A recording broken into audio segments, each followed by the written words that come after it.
Hello, so nice to see you. It's been a while. I'm Lisa Taylor, and I would love to know where you're watching from. If you put in the comments below, let me know where you're watching from.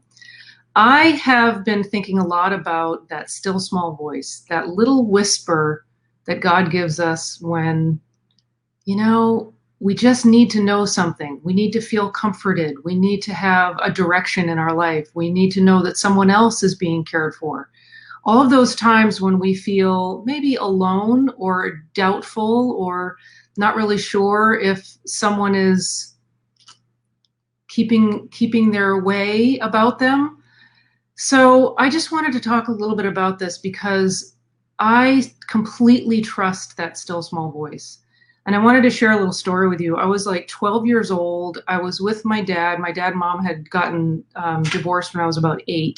So I was with my dad and my stepmom, and my stepmom was very sort of antagonistic towards all things metaphysical, and particularly the way I practiced metaphysics and spirituality, and was really not very supportive about that. Anyway, so we were on a vacation at a timeshare, and we had left there and were heading north. We'd driven down to Florida. We were heading north. I think we were like 2 hours north of where we'd been staying. And my stepmom says, "Jim, pull over." So we pull over to the breakdown lane, and she unloads the trunk and unloads everything in the trunk, not really saying what was going on. Well, she'd left her wedding ring. She thought maybe in one of the suitcases, couldn't find it, and then realized she'd left it back at the timeshare.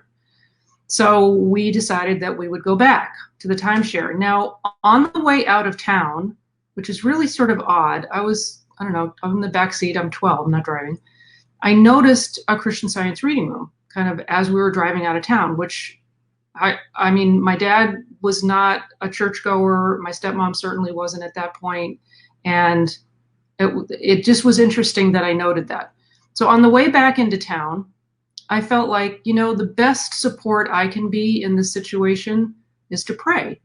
Now, it was very challenging for me at that age, having been criticized quite a bit by my stepmom around prayer and around my study of the Bible and Christian Science and all things spiritual.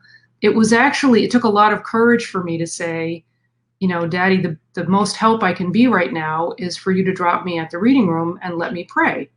And I said, and I know where it is. I just happened to know where it was. So I sort of guided him where it was and had him drop me off. Now, I went in and I was just really affirming the idea that God knows where this ring is, and that all is known to mind, the all-knowing mind, the infinite divine mind, and this ring cannot be lost.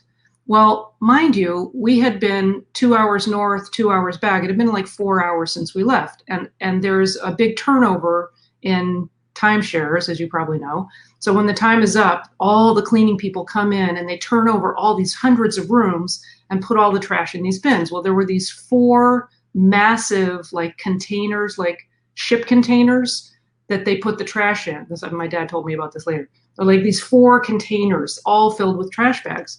Nobody knew which building's trash was put. It was all in one big mosh. Well, I'm sitting in the reading room praying, and just knowing that what needs to be heard will be heard, and that the voice of God is clear, and that there's one mind, and mind knows where the ring is. And my dad and stepmom came back like 10 minutes later, picked me up. It seemed like no time. They were there already. They'd found the ring. And then my dad told me what happened. When they got there, they saw these shipping containers full of trash and were told, "Yep, we don't know where it is. Just go, have at it, people. Go look for the ring." So my dad said he heard a voice. They went to a shipping container. He walked over the trash, like to the back of the container, opened one bag of trash, reached his hand in, pulled out a wad of Kleenex, and found the ring. It was that fast. My stepmom had told him that she had wrapped it in Kleenex and put it on a little shell on the side of the sink so that it didn't look like anything valuable. So they picked me up, and Susan was very quiet at this point because there was no question that this was something that was not humanly designed. It was definitely divine intervention. So I share that story because a couple of things happened in there. One, I noticed the reading room on the way out of town, which was a little odd because I wasn't looking for it. I just kind of happened to notice it. And I remembered where it was and knew how to get back to it, which again, kind of odd for a 12-year-old sitting in the backseat of a car heading out of town. So it's like those little things that come to us, those little whispers, those things that we note. We don't know necessarily if we're going to need them later. I had the courage in the car to sort of stand up to the resistance that I'd gotten for many years to say out loud, can you drop me at the reading room? I remember sitting in the back seat being really nervous to speak up, to say something, because I was afraid of getting criticized. And they didn't criticize me, actually. And my dad had, those of you who have followed me for a while probably know this. My mom was very much a spiritual person and went to church, brought us to Sunday school. My dad's dad was a surgeon and had a great respect for Christian Science, but didn't really follow it. He'd go to church every now and then. So they had a deal. He said to my mom, if the kids aren't healed in 3 days, I'm taking them to a doctor. Because if it's good enough for Jesus, it's good enough for them. I think probably referencing the crucifixion and the resurrection. So we were always healed in 3 days. Prayer was our first aid, right? And the medical was our second aid, but we never turned to the second aid because we always had prayer and it always worked for us. So he saw prayer being effective in our lives and knew that there was something to this and it wasn't all kind of hocus pocus. And his dad, the surgeon, had a great respect for Christian Science and actually was very much aligned with that whole thought and studied it himself. So anyway, this was a really wonderful demonstration, and it was something that shifted completely the dynamic in the family as far as what I was kind of allowed to say and practice around my dad and my stepmom. I lived with my mom, so it wasn't a regular thing. It was occasionally we'd get together. But it really shifted the idea that this still small voice, this little whisper that we get from God, so that there's that part of the definition of angels in Science and Health with Key to the Scriptures by the discoverer of Christian Science, Mary Baker Eddy, is, God's thoughts passing to man, spiritual intuitions pure and perfect. And so I always love to think that those little whispers are those angel thoughts coming to me. And I've never been steered wrong.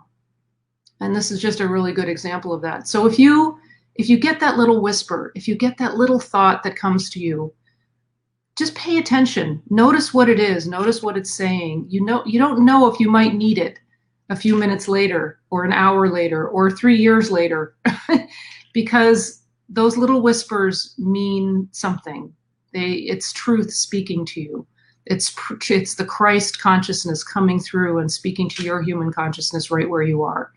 And I just wanted to share that and let you know that it's, it works.